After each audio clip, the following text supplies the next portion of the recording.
when it comes to the like short films and the lower end of projects, is best to keep the publishing because you can distribute it yourself and publish it. But when it gets to the more like higher tier of like budgets, or when a studio is behind it, usually the publishing is forfeited and you obviously keep the writer share. I listened to many interviews with James Newton Howard, who's an established composer. A lot of his music, when he's writing for like the stuff for like Warner Brothers, he's never touched them again. Really, he has no control over of how they're being published. He gets royalties, but after he's finished writing those scores, he's got no other say of what to do with them anymore. So.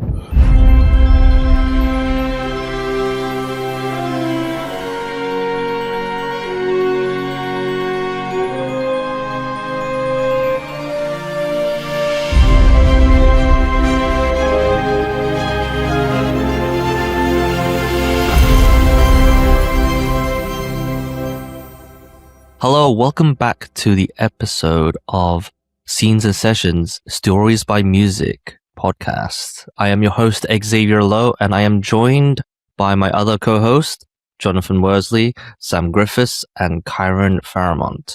And this is a very interesting episode, and we're going to be talking about the things that's basically not really talked about a lot especially when I was in educational institutes, PROs, royalties. And this is a very interesting topic because not many composers really think about this, especially in their early career. And it's something that's really important for everyone to learn about. And I would like to start the conversation with Sam to tell us all of the different royalties that we can have, since he's the major expert on this topic. The royalties that you have different types. So you have performance royalties, which come from the ongoing usage of your music on a TV show or radio. So every time it gets played, you would receive one of these royalties. So if you have one placement on a BBC show, and then that BBC show is repeated on iPlayer or on Dave, for example, the TV channel, then you would get repeat royalties. You'd also get mechanical royalties, which is the one-off fee that you'd get every time you have a placement. So that's more of a upfront fee that you get anytime you get some kind of placement. Neighbouring royalties are what happens if you're a performer on a track. So even if you're not the writer on the track, you can still get performance royalties. You can still get neighbouring rights royalties on that track, usually as like a musician on the piece of music. And sync royalties are very similar to mechanical. In fact, they're kind of the same thing. It's a one-off fee from the person who's commissioning the music. Print royalties are a thing which is from getting your music licensed to be sheet music rather than the recorded song. It's actually the print of the sheet music. Basically, when it comes to performance royalties, they're basically split between two things. Then you have the writer share, which is basically the composer, the producer, or whatever. And then there's the other half, are basically the publishing. Can you tell us a little bit more on the ideas of the mechanical royalties? What's that so different from the performances? So that comes from the mechanical royalties come from the person commissioning the piece of music to be used. So I'll use an example of your music being used in The Apprentice, the TV show. So The Apprentice is made by a company called Endemol Shine, I believe. I might need to look into that.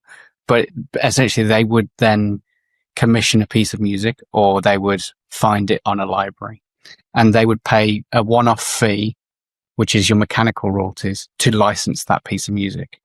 And then when that piece of music then gets used in the edit, and that's what they've paid for, then when they sell that program as a whole to the BBC or NBC or whoever publishes it worldwide, then the performance royalties come from the broadcaster.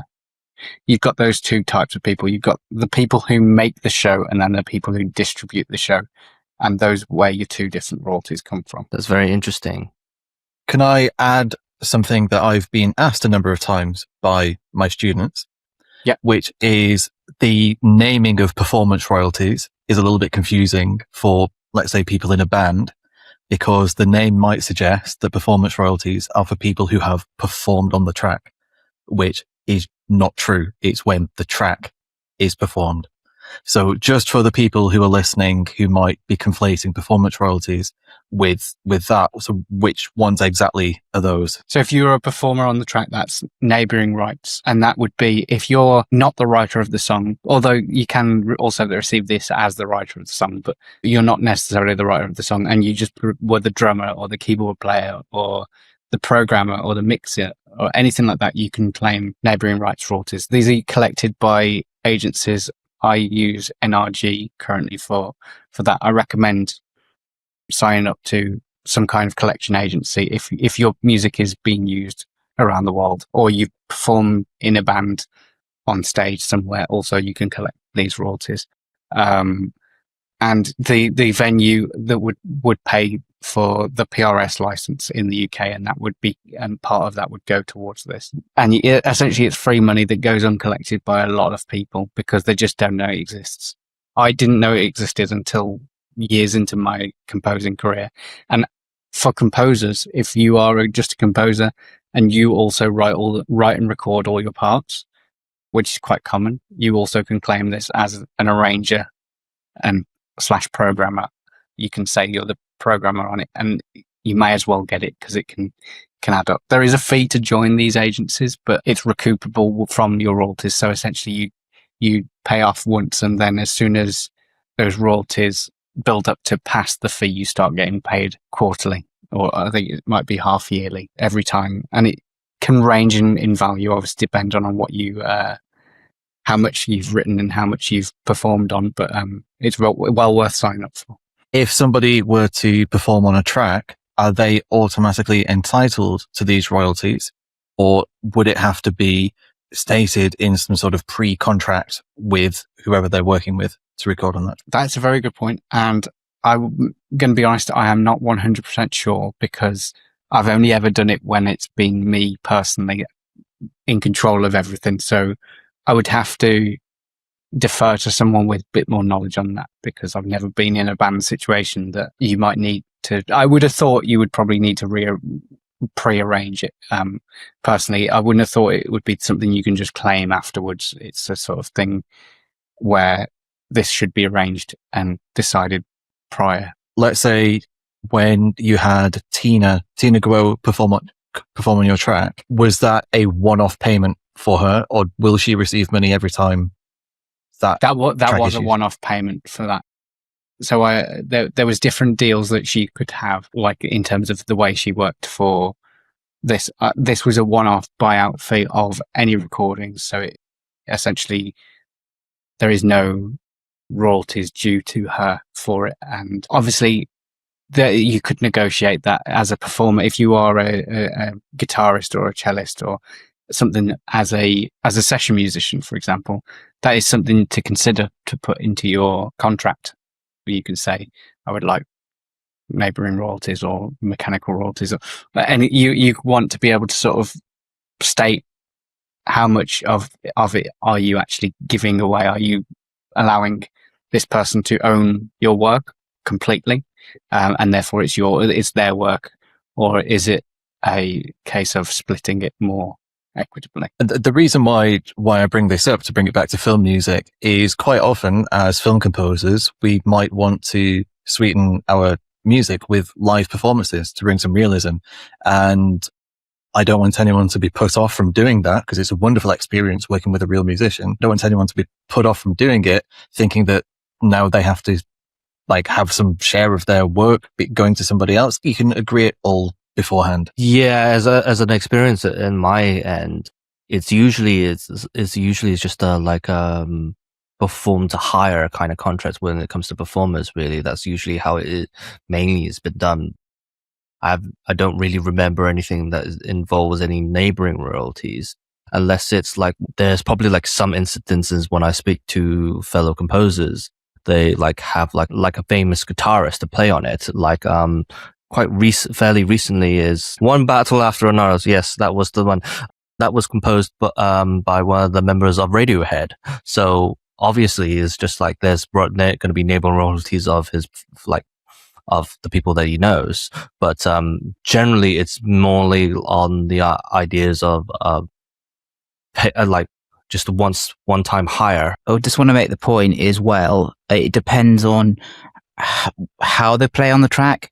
If they're explicitly just playing the part that you've written, then it's very much a work for hire situation where it's a buyout clause that you can write into the contract saying, I'm paying you this one fee, you relinquish your rights to claim royalties. You know, there's obviously contracts out there that exist that say this in more articulate ways, but then you can get into slightly murkier waters and grayer areas where if you're getting a musician to, say, improvise a part, then that takes it potentially from just being a musician for hire to actually someone who's composing for the track, because they technically own that part, unless, again, you've maybe explicitly said in the contract that any improvisation or any work associated from this is automatic copyright to the composer of the track. But of course, I would advise speak to a legal representative to clarify any of these kind of things, because when it gets into legal matters, it's always better to speak to a solicitor. Yeah, it gets a little bit complicated when it comes to those situations. But even so, under the certain contracts, it's a contractor hire. So basically, regardless of what you're providing, whatever you're providing on that day or at that time, it is under contract of service. Regardless if it's improvised, it is a service that they're providing. So technically, it's not really, they're not entitled to it. So basically, the sort of succinct version of what I'm trying to say is just get a contract that is as clear as day on what the role is that this person's providing. I'm talking from the composer's perspective, make it as clear as day what the person's performance, what the person's role is. That way it will make any potential issues in the future a lot clearer to clean up. None of this should put you off working with anyone else, because one of the most pleasurable things about writing music is collaborating with people. Definitely. And then the reason why on majority of these productions, there's usually a music supervisor who is basically the lawyer of basically making sure everyone gets the rights and then everything is are legally happy with it. So that is the reason why we have a music supervisor, to ensure everyone's treated fairly on payments and on the scopes of royalties. I think we need to make it clear is that the performance royalties is mainly just like what you've written. So regardless if it's getting performed or presented in a recorder setting, you still get royalties for it. As for the mechanical royalties, it gets a little bit more complicated, because it's mostly the master of the version that is recorded, really. So that's the only one that gets royalties on that sense. So you don't want to get confused. It's just like, oh, I should get mechanical royalties, but in legal and hindsight, it's not really that. So we want to make sure that is clear on those sense. For sync royalties and fees, it gets very interesting, because not many production music companies put that forward a lot. Sam, can you tell me a little bit more about that? Because you probably know a lot about this more than I do, about the scope of sync fees. Sure. So to just elaborate on what sync means, sync is short for synchronisation. So it's money you would get paid for your music to be synchronized with a piece of media, usually like a TV show, an advert, a film, anything like that. Usually, if it's a pre-written piece of music. So if you're commissioned to write something for something, that's not synchronization. If you've written a song and then that gets used on a TV show, that is sync. So it's a piece of pre-written music that gets used. And there's two different ways of writing music for sync. There's just writing general music and releasing it as a standard artist on Spotify, on Apple Music, and then it gets picked up by somebody and they say, I want to use this in my TV show. And that's quite a standard way for a lot of the pop songs and bigger songs to get into TV shows. However, there is also specifically writing music for synchronization.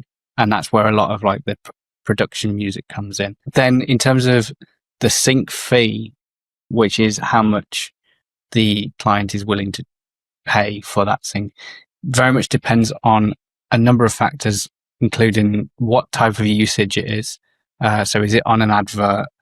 Is it on a big budget production, like a big movie trailer? Is it on a small budget indie film? So that's a big reason of why the fee might fluctuate. And another reason would be the selling point of the artist. For example, a big famous song is going to have a much higher sync fee than an unknown composer. If you're trying to get the sync for the Beatles Yesterday, any big song like that, then that's going to be significantly higher than a track that I wrote or a track that any of us wrote, because it's inherently got that fame and status behind it already, and that recognizability to it. However, so sync fees as well depend on the length of time. So if you're synchronizing a track into a film for 30 seconds, that's significantly less than if you sync it for 3 minutes, and the fee would be adjusted as such. And this is something you can negotiate. Obviously, it depends on what it's being used for. If you're in the UK, there's a form on the PRS website which is called the MCPS fee calculator, I think it's called, and it roughly works out how much. And there's a lot of libraries that do a lot of their licensing directly through this.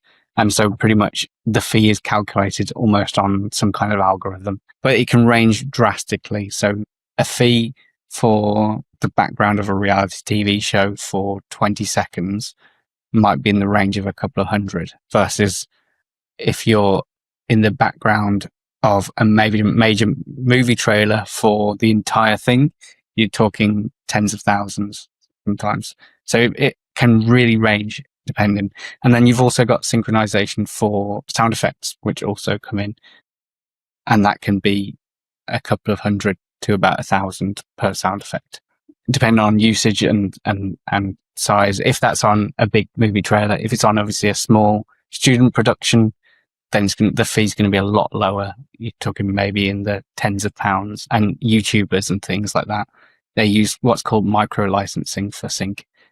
So sometimes you can buy a micro license for these for like £5, £10, which doesn't sound like a lot, but when you add that as an extra little income stream, that can sometimes add up quite significantly. If you've got 100 people doing this versus one of these, that 100 is going to be a lot more lucrative in the long run. The other thing as well, as a composer, this is not something you need to worry about too much, because this is something that the label and library will sort out for you. If you're working with the right people, they should be charging the standard industry rates and getting the standard industry rates, and you shouldn't have to negotiate.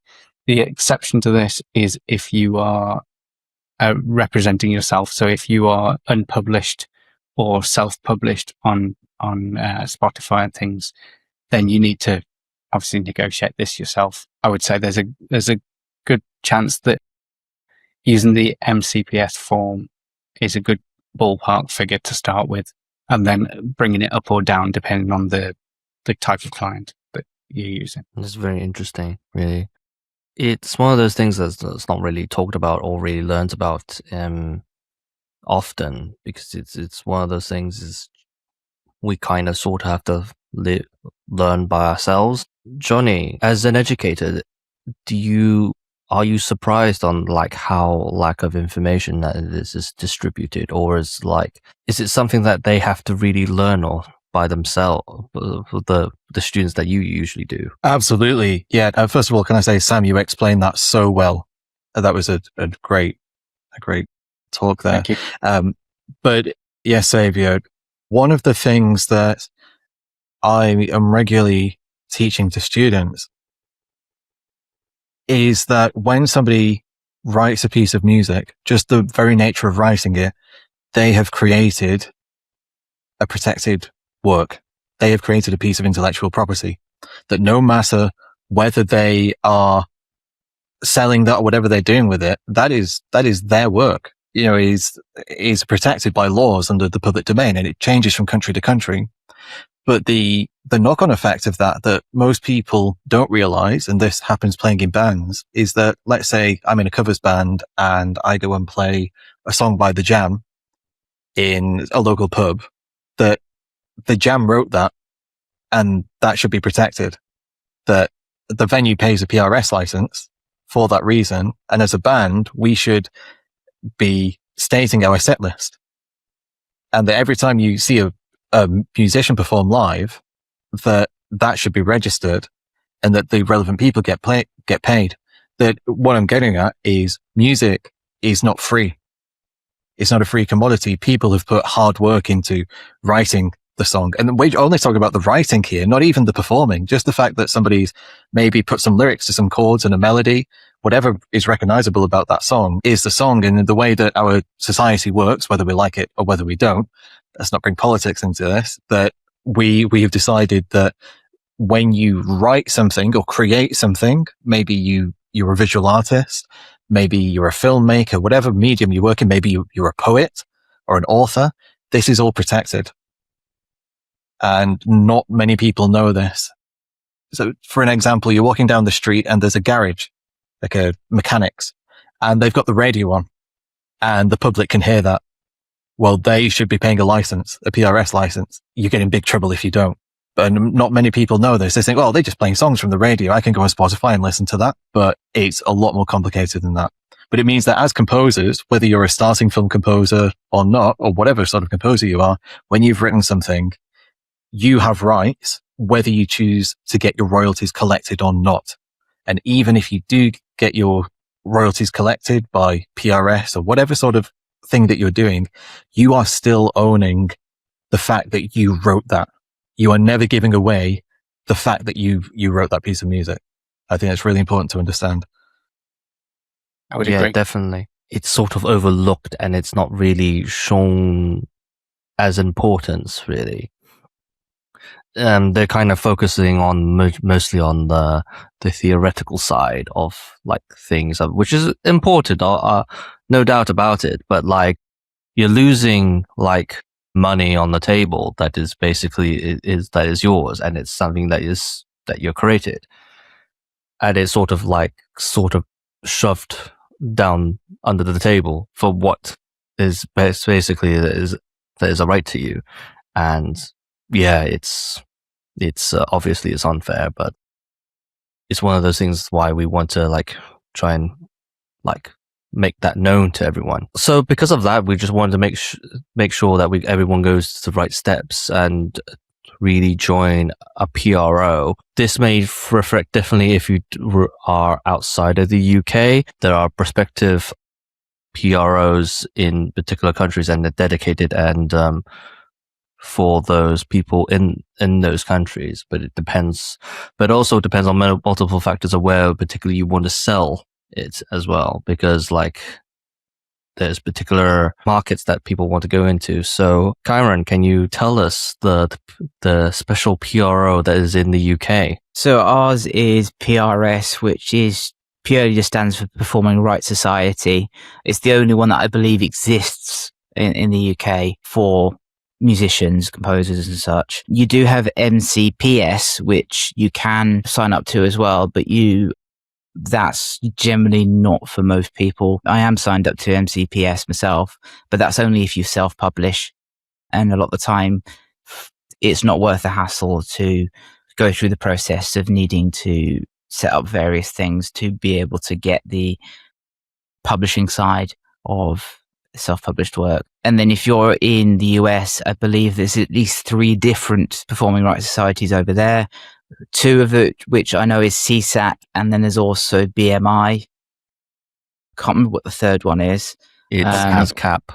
ASCAP, thank you. And then it varies, like Xavier said, from country to country. There's many different ones. I do know that some composers do use pros in other countries, but sometimes it's not recommended from a tax and income perspective, because when you're going cross-border, it can be problematic if there's not tax treaties involved and such. Say it's never really worth recommending getting a PRO in a different country if you're already with one in your own country. So if you're a member of PRS, you don't need to also be a member in ASCAP and a member of BMI or a member of SOCAN, which is Canada, because they will eventually, it will take a little time, but it will eventually get to you, because what will happen is the royalties will be paid to the license of that country, and then that country will send it to the one of your country, and then it will get to you. Usually delays the royalties by about 6 months, but you will get there eventually. So that's why international things usually take about a year to get to you. The only exception to that, and I don't think this is anything I would ever really recommend, but I guess if you're exclusively writing music that's getting performed in Spain, then it may make more sense for you to register with the Spanish one. But I think you'd have to be in a very, very specific scenario to use a foreign one that's not your own country, because it just overcomplicates things. There's very little reason to do that, to be honest. Majority of the time, you only need to sign up to the PRO, because if you are writing production music, most of the production companies will deal with the registration of the songs themselves. There are some that I've worked with that say you have to be the one to register the track, but I've ran into some weird problems with that. So just be wary around companies that get you to register yourself, but most of the main ones will deal with it themselves.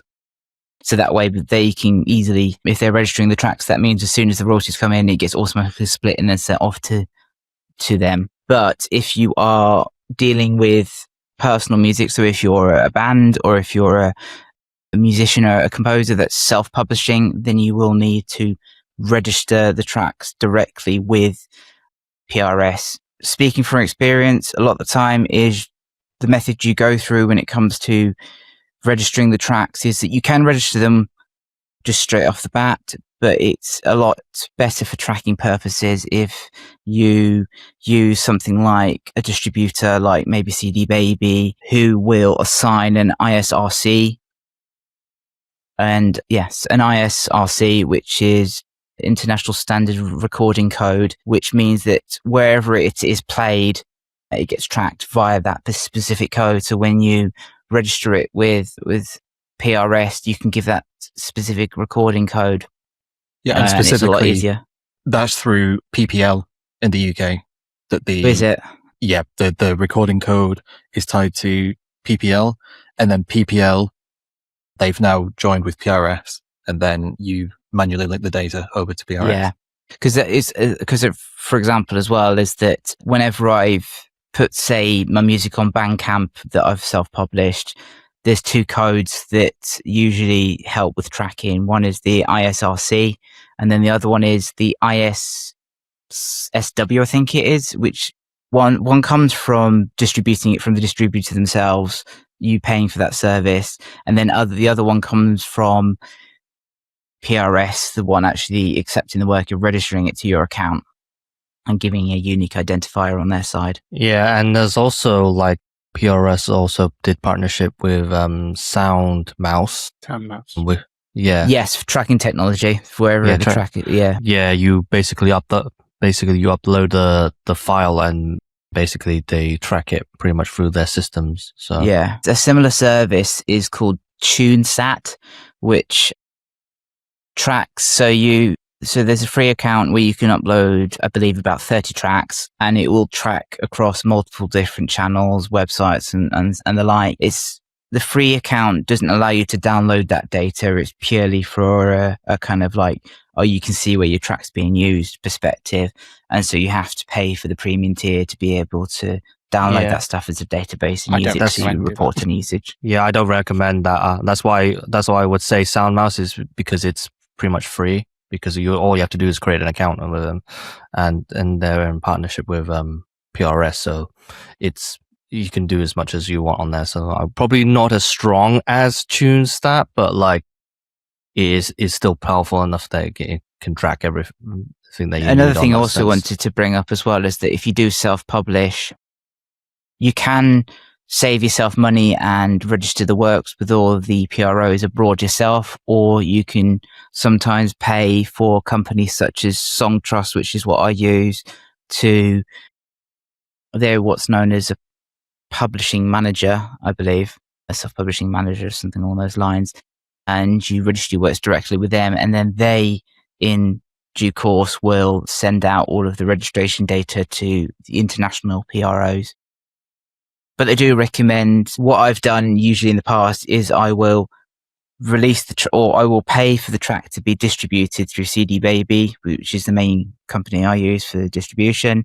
I then register it with PRS once I've got the ISRC code, giving all the data to PRS. Once PRS have then processed it their side and given me an ISWC code, I then go to Song Trust and then fill in the necessary details there for them to do the next stage of the process. And a point of warning as well is, given all of this registration that's needed prior to a track coming out, is that you want to give yourself many weeks of time, because these processes are sometimes not the quickest. Sometimes it can take a week or more for companies to react to registrations.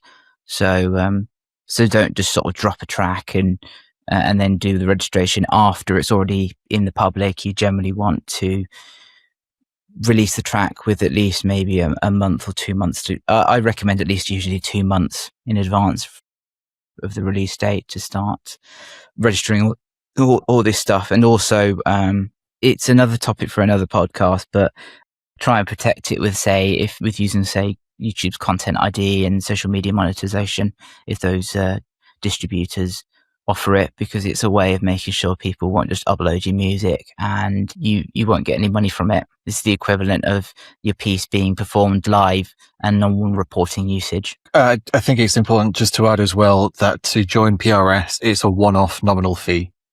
When I joined, it was £100. I don't know if it still is. I think it is. It's £30 for anyone below 25 though. So if you're below 25, just do it. It's £30. That's a deal. That's a deal. I paid 100. Yeah, I think we paid 100 where we. I paid 100. Yeah. No, I paid 50 when I was at Bangor. It was 50. Yeah, you did it very earlier than us. So yeah. So I just want to say to people that seems like a lot of money if you're starting off. And the last episode we were talking about all the equipment you have to buy, and we're now saying, oh, it's just £100, and you're thinking, just £100? I'm working my part-time job. This is really important. This is how you get paid for being a composer. This is it. PRS, whether you're with them or not, your rights, your royalties will go unclaimed, and there's money there for you. You just have to put in £100, and then you'll start receiving I actually your went reward. to a PRS conference, which I don't know if it was that interesting, but there were some stats there that were quite interesting. It was their AGM.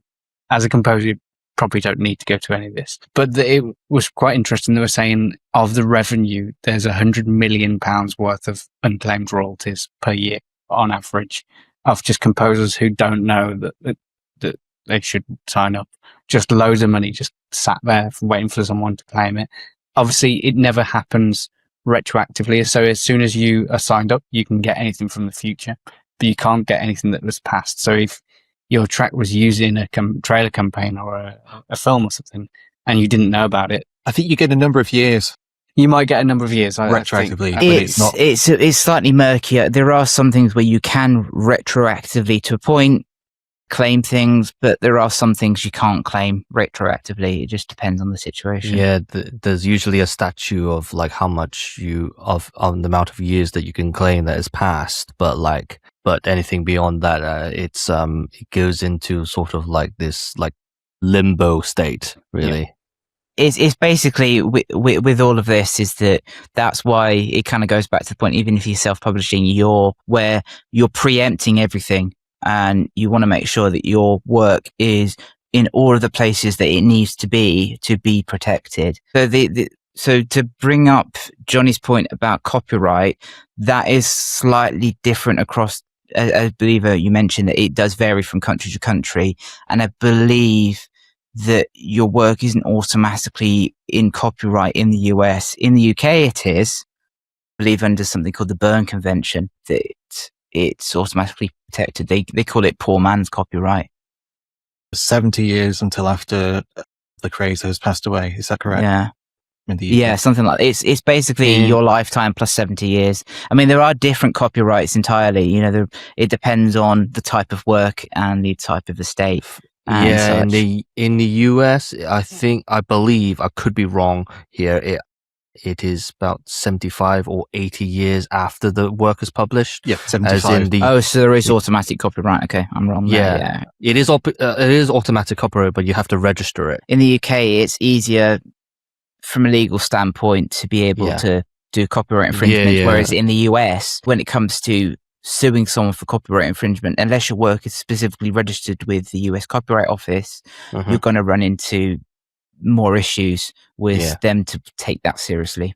Yeah, and the UK, obviously, when it's first created, is under copyright law, and it's protected under copyright law, I believe, in the UK, 75 years after the composer's death.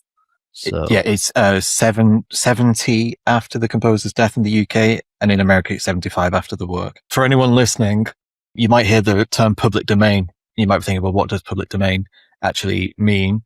And that's for composers, like such as myself and Xavier and anyone who's written like physical scores. That means that can freely be disseminated and people can do what they like with it after it's in public domain.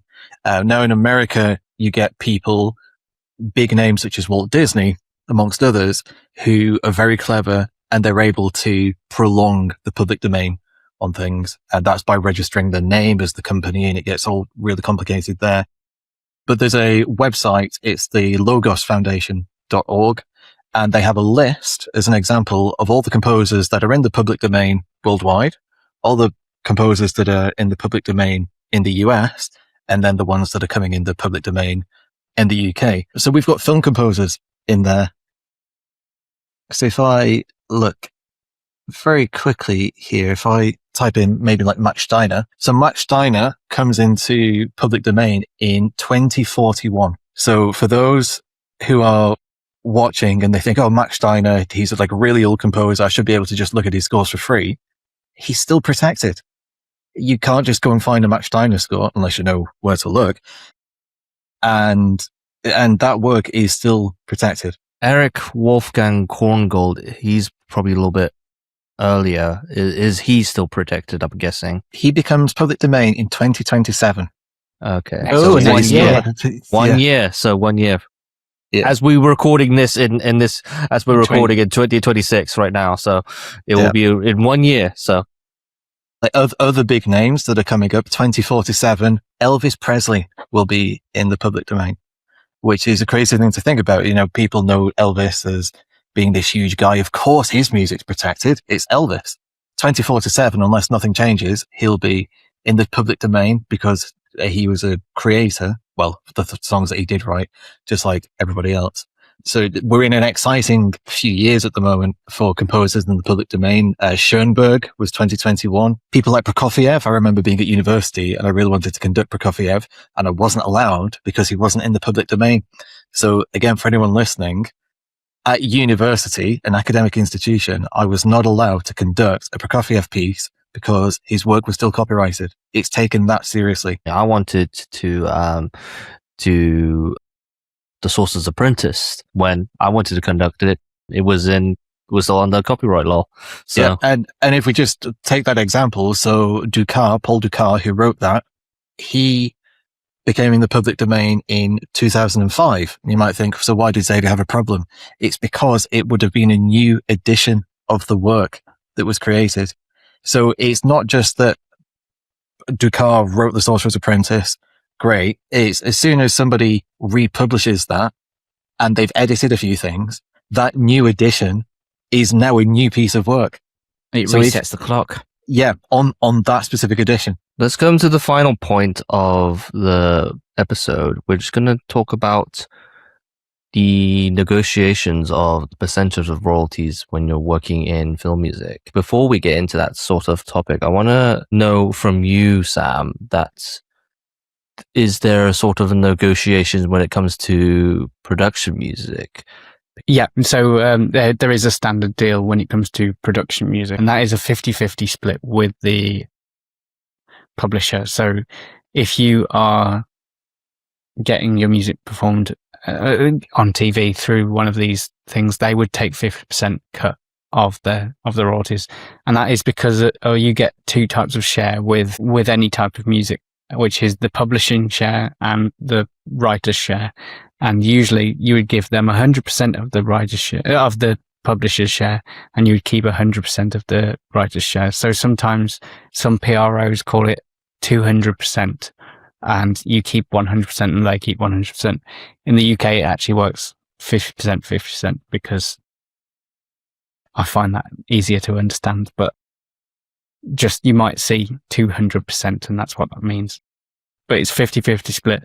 And then if you're co-writing with someone, you would split down your 50%. So if you're doing a 50-50 split with a co-writer, the publisher would keep 50% and you each would keep 25%. From my experience, it's pretty much similar in the aspects of when you're negotiating royalties within the film or the client that you're working with as a film composer. But also it also depends on multiple factors as well. There's a little bit more negotiations.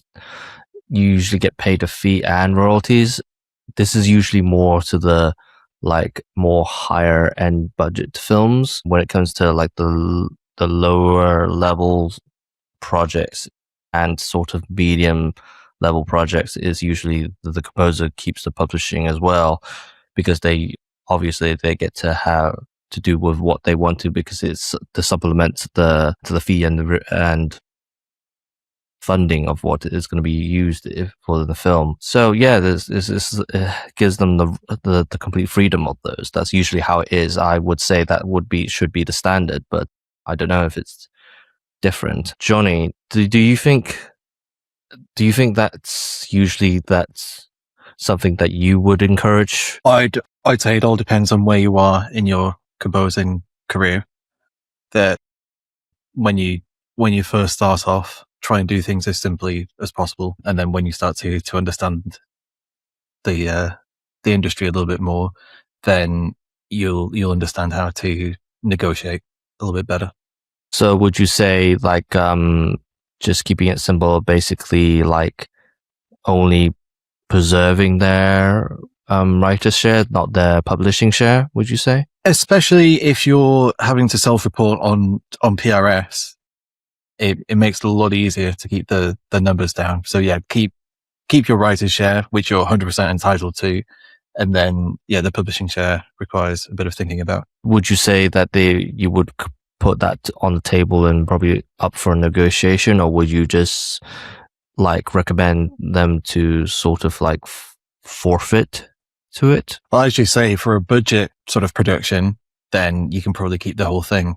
And let's say you're doing a student film. Let's be honest, for a student film, you're probably not getting paid directly, but you would keep all of the writing and the publishing too. It's only if you're dealing with a much larger company where they might have things that they do in already set in stone. So in terms of you've got a short film or a student film, usually the case is going to be you're doing it without some kind of real things. It's usually an upfront fee of a nominal amount, if anything. And the film may go on to do a few short film festivals, but if the idea of the film is to just gain some traction for that director, it's probably not going to generate them that much revenue. So your royalties aren't that valuable in terms of the film rights. Where it does become more valuable is if once you get into the bigger films. Just thinking, for example, you get OSTs for some films, like the soundtrack albums, and those are usually published by some kind of distributor or label. I'm just thinking of an example. If you've got like the Barbie film was Warner Brothers, and then Warner Brothers have their own music publishing, so they would have negotiated the deal that the soundtrack would be published through Warner Brothers music publishing. And a lot of the bigger films work that way. But for a starting composer, you don't really need to think about that so much. And you almost can keep your music back and publish it yourself if you want to, as a separate thing, almost like a complete indie project. When you get to the bigger side, things get a bit more, the royalties become more valuable at that point. Yeah, that's the reason why I'm asking, is because it's like from my experience, and also speaking and learning from other fellow composers as well, is that when it comes to the like you said, like short films and the low end of projects, is usually best to keep the publishing, because you can distribute it yourself and publish it, because it's one of the things that you want to have control. But when it gets to the more like higher tier of like budgets, or when a studio is behind it, usually the publishing is forfeited, and you obviously keep the writer's share, but the publishing is usually forfeited. As I listened to many interviews with James Newton Howard, who's an established composer. A lot of his music, when he's writing for like the stuff for like Warner Brothers, he's never touched them again. Really, he has no control over of how they're being published. He gets royalties, but after he's finished writing those scores, he's got no other say of what to do with them anymore. When you get to the higher tier, obviously there's a little bit more negotiations, and like and obviously you get like lawyers involved and contracts and that stuff. But when the money's justified to bring in a lawyer, that's when you would do it. Because when you're working for a director for a short film, a student, or maybe somebody's got a smaller budget, from my experience, they don't really care what you do with your music. They just want music in their film. So they're quite happy for you to like still own all of your music and do with that as you please. But again, if you're with Warner Brothers, then it's set in stone. This is how we're going to use it. We own your music. And the way that it would work on the way up to that, because obviously you don't jump from being a student composer to scoring the next Marvel movie, for example. A lot of the time you would start out by writing music for free or for very little for a student film. And then those student films might turn out to be, you might do like a short film or a short feature that's designed for festivals. And a lot of these festivals get picked up, and it might do the rounds. It might do some like the Cannes Film Festival. There's lots of different film festivals in the UK, around the world. Not necessarily the big prestigious ones like the Cannes Film Festival, but it might do some smaller ones. And usually the point of those film festivals is to get it in front of a distributor and get more funding to take that idea of the short film and to get it remade as a feature film. And if you did the short film, then there's a chance you're probably going to get hired to do the feature film if they get the sponsors and the budget to work on that. And at that point, then you can negotiate a cut of the publishing and a cut of the writers, like a cut of the royalties throughout the film, as well as some upfront budget. And usually the music budget for a movie is around 1 to 3% of the overall budget. Now, when you're talking about the short films, like the student films, the overall budget might be £500 for like, getting some friends together, getting a bit of set together. You're not going to be expecting much, and that's why you're more doing it as a way in and a favor. But when you're starting to like work with directors when they're working on those shorts and they've got a bit of sponsorship money, you might be looking at a bit more money there.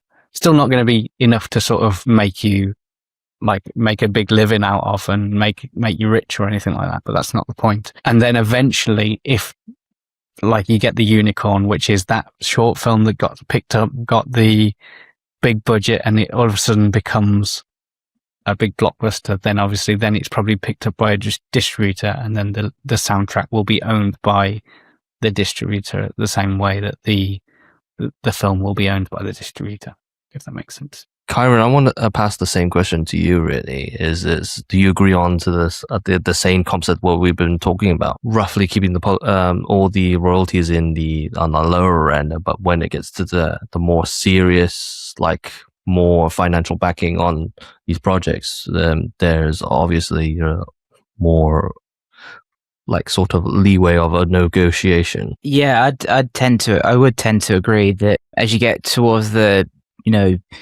bigger budget blockbuster type stuff, the budgets are going to be bigger, and in doing so, the cut of what you potentially earn is going to be more anyway. So from a living expense perspective, it's kind of more justifiable that you can kind of take that compromise. Whereas when it's verging on non-existent pay or being free, if it's a student film, then usually the de facto is you've got all the royalties and rights and such, unless you've signed a contract that explicitly states that you sign those away or you've been paid something. Because if you've been paid to write music for a particular film, then the composer for hire is potentially implied. Obviously, from a legal standpoint, it can be a little bit complex there. So that's why it's, like it goes back to my earlier point of making sure if it explicitly states it in contracts what you're doing for that particular project. I mean, for student films, generally speaking, you will write the music, they might put it into a few film festivals, but unless they've really got a good budget to make it really quite a good film. So it's very much done as a favor to directors, and that's more of a networking thing, as we mentioned in the previous podcast. It's it's just done to help fellow creators out and maybe gaining experience onto yourself. So it's very much a case of all the film composing I did at Bangor for the student films. I never signed any contracts, given my rights away. I was never paid to do those films. So as far as I can say from a legal standpoint, I own all of the copyrights when it comes to composition and publishing. I may have something to say if it was being used and it was commercially being exploited, then that's something different. But if it's more a case of someone sticking it on Vimeo for a reel, then I wouldn't have any opinions on that. So yes, it's very much a case of it depends on where you are in the career trajectory of your film composition. So if you're doing AAA games, blockbuster films, I would be more open to the compromise of giving away more rights. I mean, especially publishing, that's a formality when it comes to major companies, that you have to give away your publishing. If you're writing stuff for a Hollywood film, then I don't know if it's the case where the composer even gets any say on if they get to keep the publishing, because it would be the production company, the company that's put the money behind it, that would want to exploit it in where they would want. It might even be a composer for hire situation for some Hollywood films. You just get paid one-off fee and you don't see anything in the back end. That's the thing with royalties. It's insanely complex, and I agree with everyone's points is that try and keep it simple to yourselves initially. But yeah, but especially, and I think also another point to make is that when you're actually getting up to the Hollywood level, you're more likely to be working on bigger projects where there's going to be more work required anyway. And so where you can simplify the process and you don't need to deal with the publishing administration side, then I think, probably should give it up, You did mention about like composing for games, and I want to touch on that slightly before we finish this episode. Is that royalties doesn't really apply in video games because it gets really complicated in that certain sense, because it may have been relevant when it came to mechanical royalties because you used to sell like physical copies. But nowadays nowadays is a lot more complicated, where now it's all on these like hosting servers and websites such as Steam and Epic Games and etc. The standard now is going to probably be changing in a couple of years, but the standard is just basically royalties are not really applied. It's basically like a full out buyout or work for hire, and so you just set, like, you've been given like a set major fee. Like, for example, if you're playing like a small indie game, it's usually about like $1,000 roughly, more or less, and then you have to write like 4 loopable cues, like the menu music, transitions, action scenes, and that stuff. I don't think it's that you completely lose access to royalties, because there are still, just like with films, there's sometimes, if the game is popular enough, they will release an official soundtrack album, and in doing so, they go on. Which is the official soundtrack would be separate to the music used in the game, so separate. But it still is, essentially it is the same track, obviously, but they're in a fixed medium rather than something that might be loopable and ever evolving. I mean, for example, I'll use the game Mirror's Edge. They used the same composer twice, which was a guy called Solar Fields.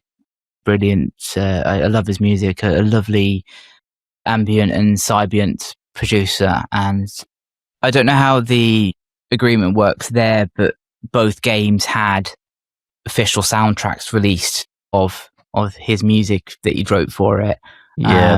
So I would expect that every time that the album has been has been bought, downloaded, played on YouTube, and through Content ID, so AdSense and all that, and maybe streamed in places where it's recorded, I'd expect to get some sort of royalty, and maybe EA gets royalties as well through the publishing side of it.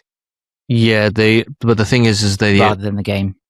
Yeah, but the thing is that, from speaking from experienced veterans of the industry, they usually get money from for royalties. They only get from like from the physical soundtrack, not the actual money from the actual game that people buy. So like if it was a £60 game, they wouldn't get a cut of that. Yeah. No, they won't get. They won't get.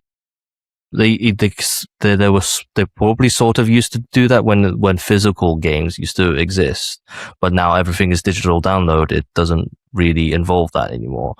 Like that would be partly because in modern games it's just expected that the music is dynamic. You'll be using Wwise as a composer. You won't just be writing the tracks, putting it in. You'll actually be integrating it to some level, depending on the game, the different layers. So it becomes very hard then. Like if you've done a film, your music is in for that set amount of time. You're doing a game.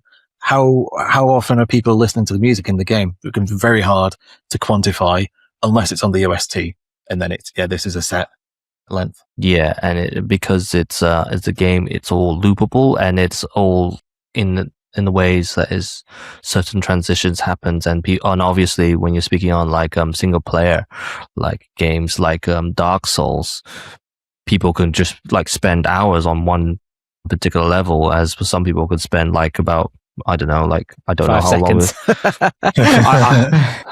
If you could do that, if you could do a level like that on Dark Souls, then you're basically God, really. So it makes more sense for games, and explicitly, it makes more sense to be a one-off fee. You get paid a certain cost that you charge. So if it's a AAA game and you're a really well-known composer, you're more likely to get paid a very good amount. Whereas if it is an indie game and you're at that point maybe a no-name composer, you've not got much under your belt, your portfolio isn't massive, then it might be that your fees or what you get paid isn't going to be massive. Yeah. Well, it's usually that's where you can exploit. If the game is coming out, then it works in both ways as well, because some people loved, I mean, like myself, I love to listen to the game music of certain games I've played in the past. So Mirror's Edge is one. Another one is SimCity. It was a soundtrack written by Chris Tilson, something along those lines. A really old Xbox 360 game called Perfect Dark Zero. David Kleinig. I love to listen to that soundtrack. And so it works great from a composer perspective. I would think that it promotes the game itself if someone loves to listen to it from a music perspective. And it also works from a game perspective if you've played the game and you've fallen in love with the soundtrack, and not having all of those sound effects and other various, NPC noises or whatever game it is on top of it. And you've actually got something that you can just sit in your room, stick your headphones on and listen to. And that's where I think composers will be able to get their royalties like any standard work. Yeah, royalties from like normal physical performance royalties and all that. Yeah. But for physical and mechanical royalties of like the physical album, of the albums, but but not actually from the games.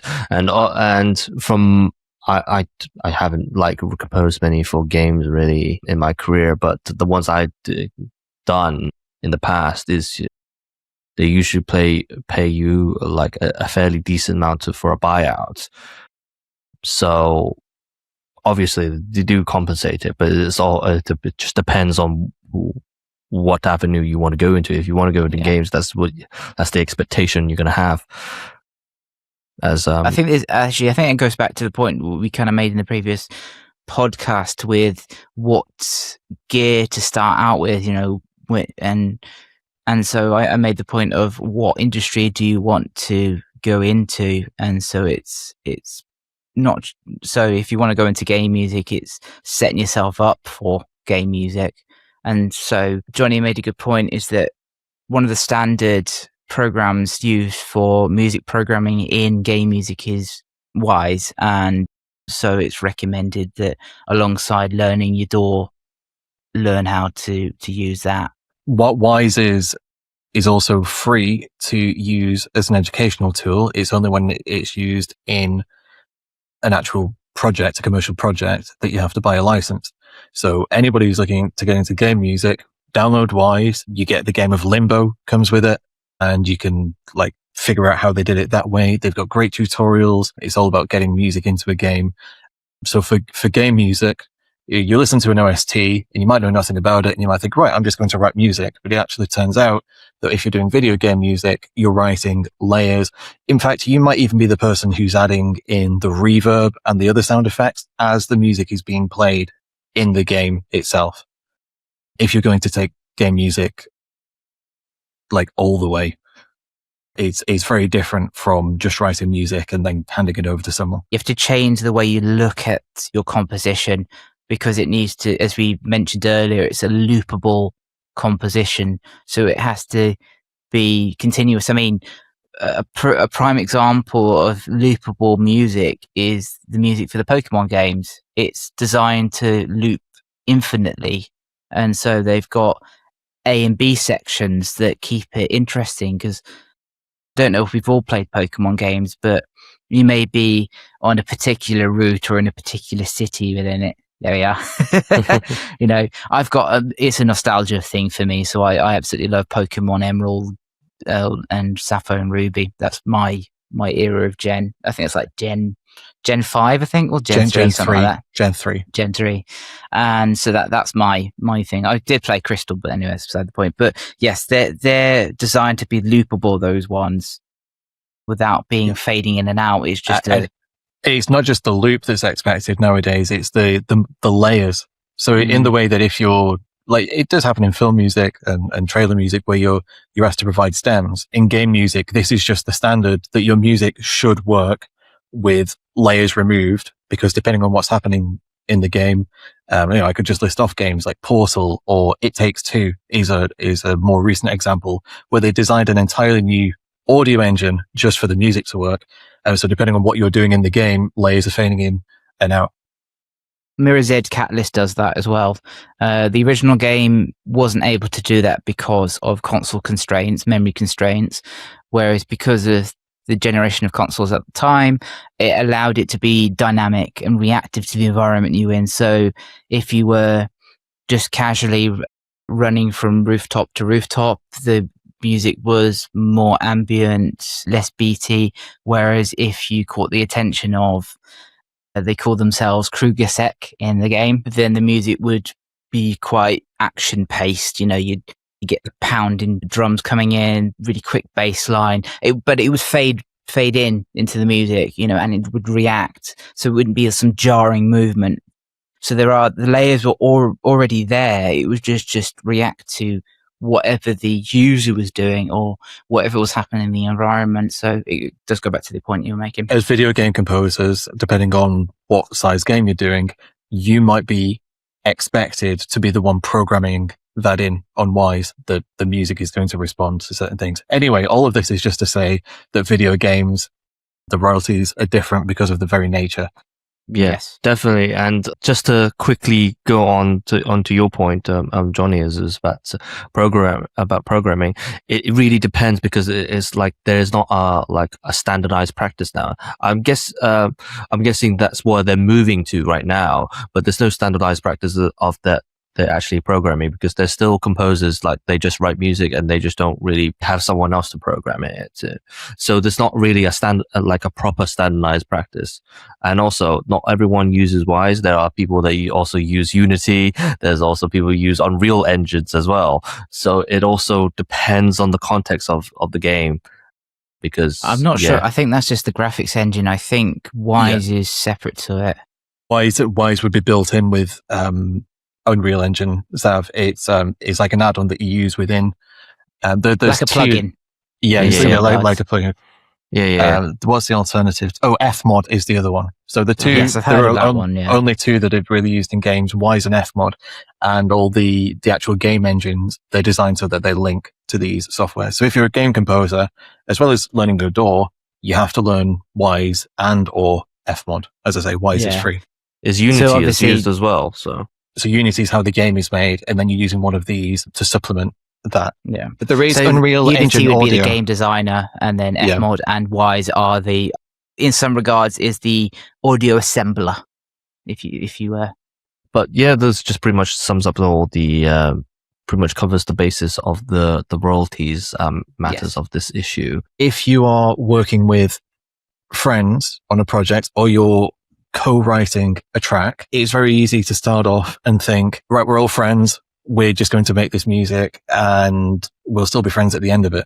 But as soon as money starts getting involved, friendships do start to shatter. And the best way of protecting yourself is with understanding, is money going to be involved, and write a contract and just be really clear from the get-go that yes, this is a 0.25% split if there's 4 of you in a band, or just 4 of you working on a track, or if there's 2 of you working on a track, how are you going to split it?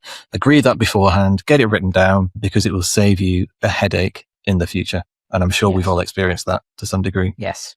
Yeah, no. I've learned it from experience. So even if it's just an email or something that's between you and the other songwriter, and it's got the agreement saying, this is the percentage I agree to because I've done this. Are you happy with that? And they go, yes, I'm happy with that. That is an agreement upon itself. It may not be in the contractual format, but that is also an agreement upon itself. So if you came to a situation where you had to bring it up in court, it's proof. It may be not as great as using a contract, but it's still it's still a written agreement. Contract, yeah.